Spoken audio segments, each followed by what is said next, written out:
Okay, just a bit further now into this sets of items or philosophical items or objects or topics that we're touching on. And I'm sticking to some very refined items, limiting my list, but I fear I've really bound intuition and rational practice, and we can come back to that, but I'll leave that stand. And we've set aside methodology, noting the historical development in the 19th century of our more human sciences. So I'm doing that really, I'm just showing that there's a set of things in philosophy such as intuition, rational practice, and subjectivity that have a history, and they lean or lend themselves to our understanding of what I'm saying about modernity, that the modern subject can benefit from understanding subjectivity. So if we say this or that person, we could be or would be referring to a modern subject. Maybe we're talking about someone from a very diverse background, but we're not talking about someone from a diverse time. So even across the world, we're impacted by globalism.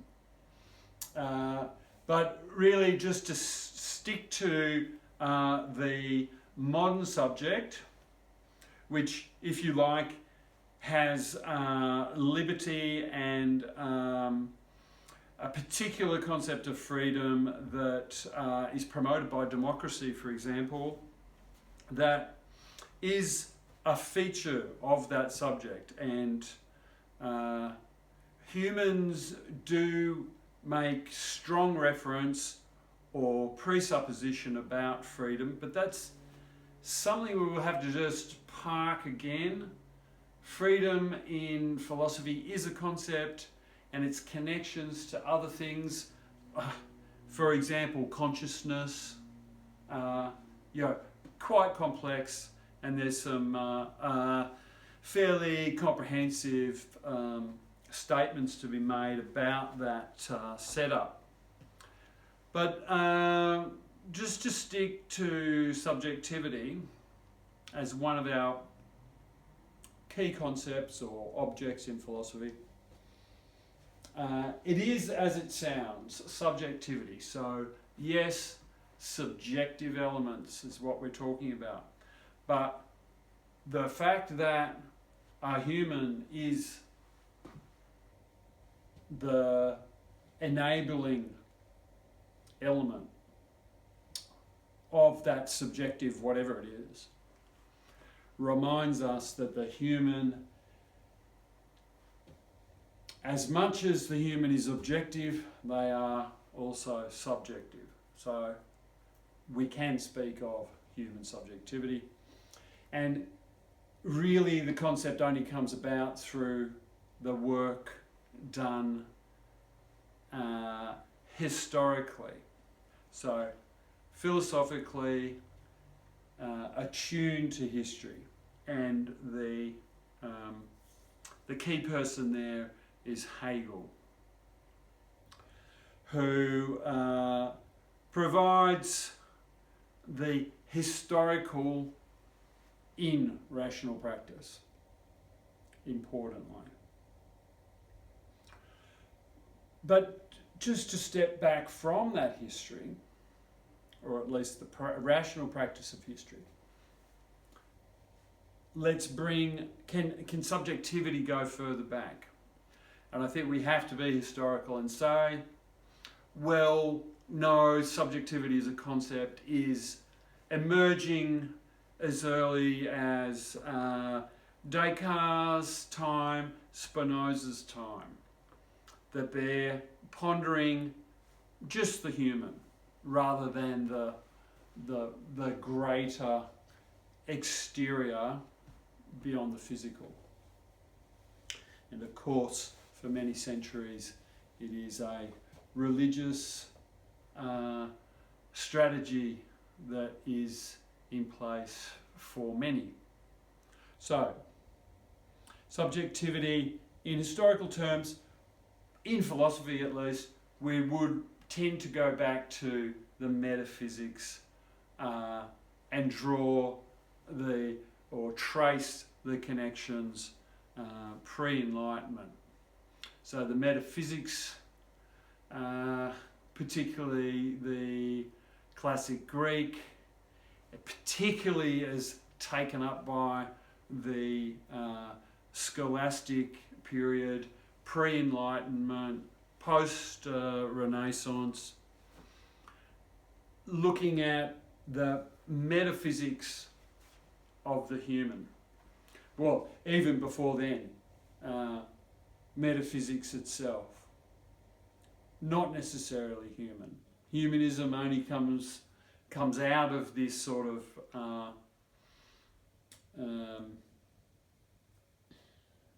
how would you say it? This practice. I'm not saying it's rational practice. That's developing too. So I want to give you a sense over the last so many hundred years that the metaphysics is such that it is developing rational practice. Now, of course, there were very rational people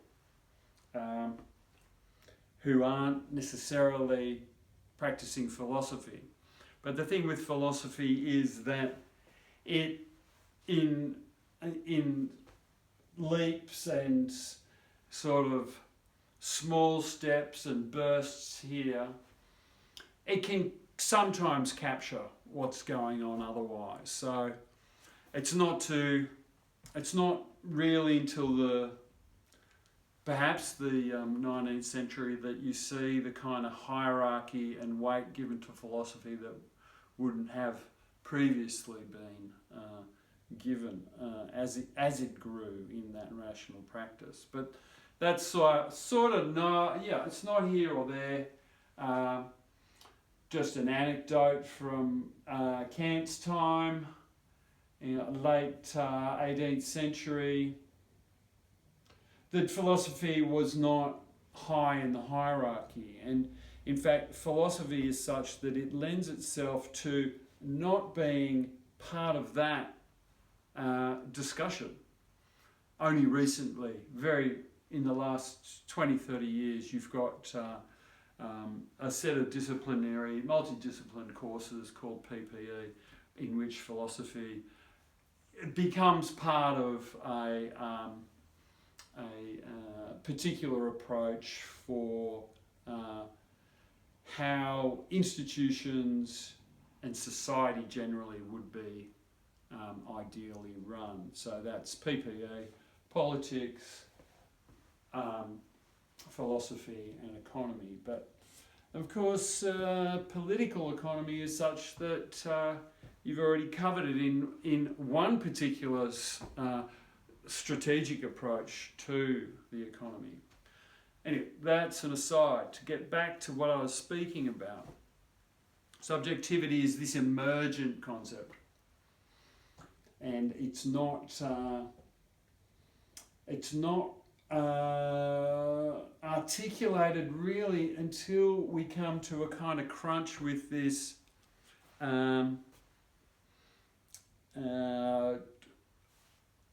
method problem in philosophy, or at least in other disciplines. Maybe it's not a problem in philosophy.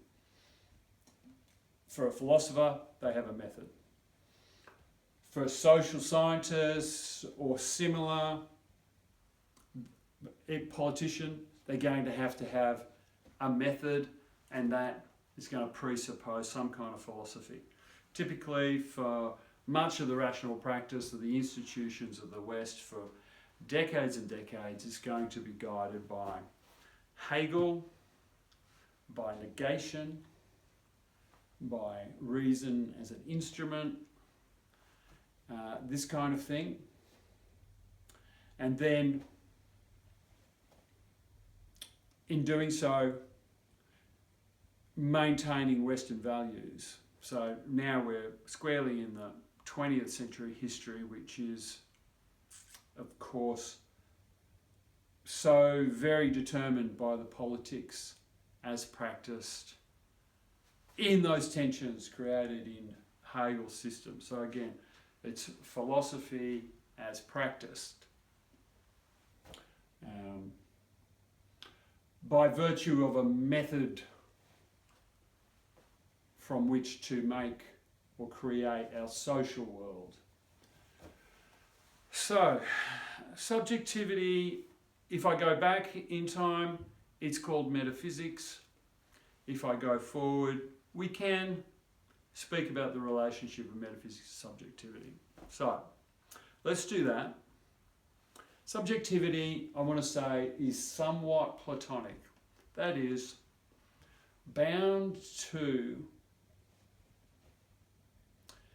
the philosophy, particularly the metaphysics of Plato. Metaphysics of Plato is such that an ideal is set as somehow, this is why idealism is important. An ideal is set, or an argument is made, that if only I could have this ideal be real. So a division of ideal and real from very early on informs approaches to subjectivity. Now that is a metaphysical arrangement. To say, well, there's an ideal to which we must attain or endeavour is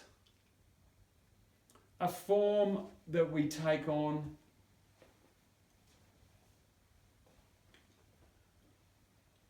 because we must, as subjects, move through the world and have or be subject to judgment, particularly external judgment. Now, if we're all sharing the same subjectivity, we're going to be more or less experts on subjectivity. And here we're getting into the components of subjectivity. So that's why the metaphysics or the Platonic subject is going to be relevant. Because there are, of course, elements to humans. But just as an example, there is a morality that demands that subjects in are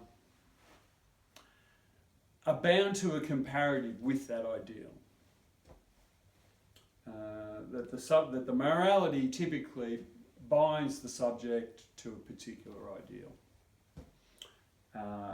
And that is captured in that Platonic subjectivity, if you like.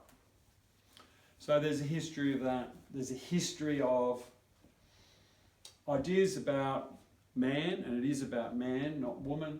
Ideas about man coming through the centuries from Platonic times through scholastics, Enlightenment, Hegelian approaches. This is the development of what's known as the rational man or the reasonable man. And from there, throughout social relations, you'll find that as a phenomenon. That is, that we shall behave in certain ways, that we shall have certain values, and that we shall make demands of each other along those lines. But the second component of the Platonic subjectivity is the more historical element, so the metaphysics developing in history, and a legacy of Plato through scholastics through to Enlightenment. And the real short form of this is from Enlightenment or especially in enlightenment, receiving and then passing on. We've got this early conceptions, how the subjects of the 17th and 18th centuries are going to write about mankind particularly, how they're doing it, and what's actually happening in philosophy when that's going on. Now, the very thumbnail sketch of the history of this is that we move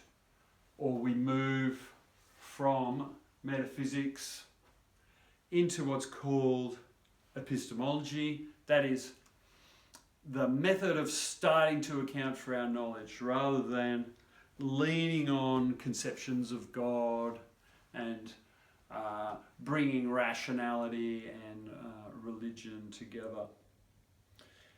So epistemology, that is science settling conceptions of objectivity, for example, or settling its methodology. That will be an example of practiced epistemology.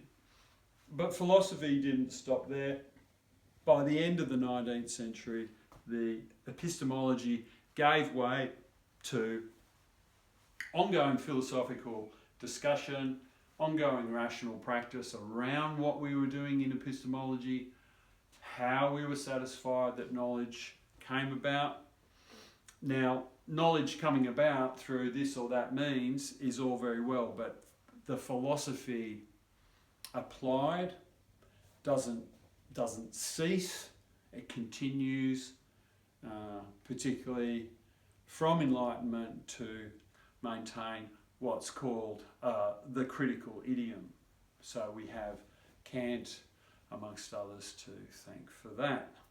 So we move, and this is Kantianism really, to have moved from.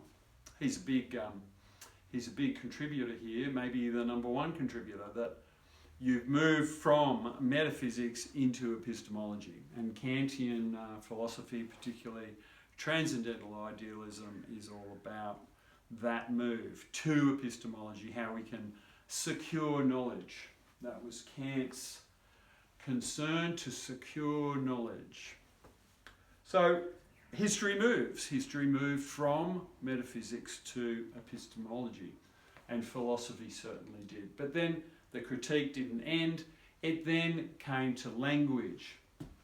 And from the end of the 19th century, from thinkers like Nietzsche and Wittgenstein into the 20th century, you've got this intense examination of what we do with language, because language, if you like, is the format of rational practice. So, of course, language itself becomes the object. But it didn't end there. So by the 60s, you've got the real development of the concept of subjectivity. So a concept that could treat of all these issues, could bring these issues together. That is, what are we doing when we practice rationality? What's that got to do with what we are, who we are? And can we capture that in one concept? Not that it was ever captured in subjectivity. Subjectivity is one of these outliers that doesn't really get full definition. It just gets mentioned here and there. No one really sort of lingers on it for a particular reason. I suppose I have, because it is the sticking point. The best of philosophers throughout the ages is their subjectivism. That's the conclusion I've come to, and therefore I'll be focusing on subjectivity. But it didn't stop at language. We developed from that critique of language conceptions of subjectivity, and from there you've got also, let's see from my notes, the kind of development that